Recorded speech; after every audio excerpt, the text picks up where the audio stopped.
We also met a 7-year-old that is just gonna catch our eye. His name is Angelo Tiger Shark, and we met him at a skate park.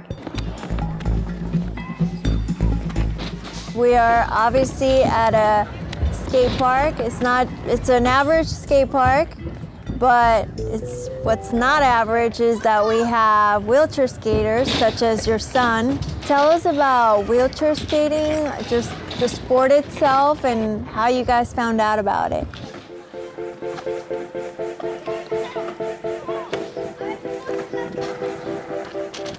Basically, one of the first things I actually found was chair skating. It's also known as WCMX, so wheelchair motocross, basically. His major thing right now, outside of dropping in, 'cause dropping in is always scary, but yeah, his major thing right now is he likes to grind. Angelo's dad, Mike, he reached out to us. He heard that we were doing a special on athletes with disabilities and told us about Angelo and why he's special, not just because he's doing all these different sports, but also he gives back to his community. We invite everybody out, the different adaptive skaters, and then, you know, obviously the majority were able-bodied skaters, but it helps all around. So it's constantly just it's a really nice, well-knit, you know, community building type thing. 1, 2, 3, go.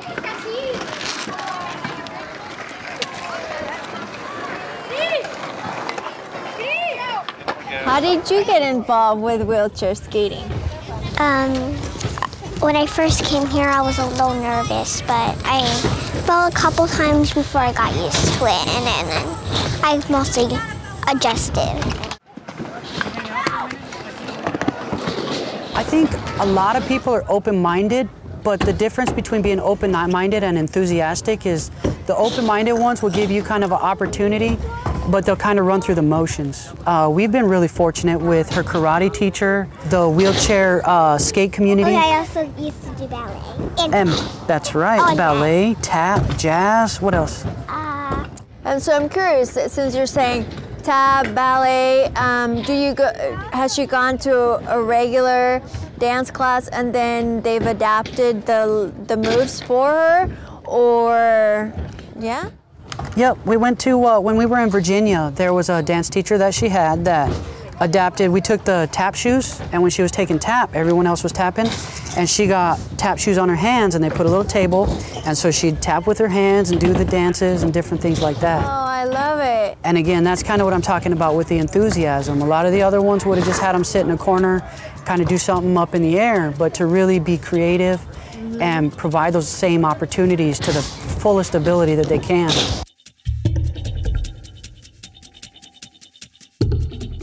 Bringing him up here at age 2, he immediately went to rugby practice just to supposedly watch, but the coach noticed that he wouldn't stay off the court, put him in a sports chair. Okay, you know, he'll be safe.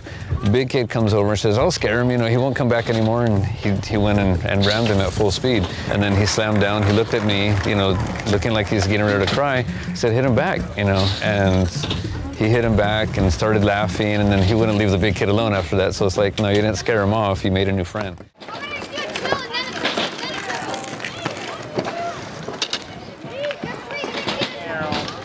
I think one of the funnest things that we've had is that we never get to establish her limits. She gets to establish hers.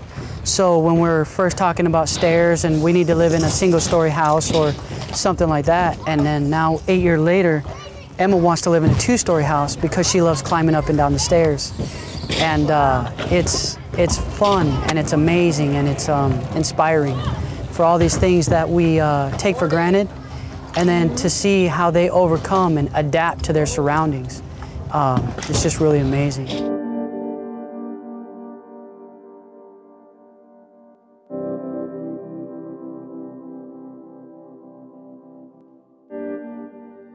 Okay, what would you like to tell? Think about if there was like a little girl who's never done any sports, never thought about wheelchair skating. What would you like to tell them? I would tell them that it would be okay. And I used to fall a lot before I got before I adjusted from the skate park.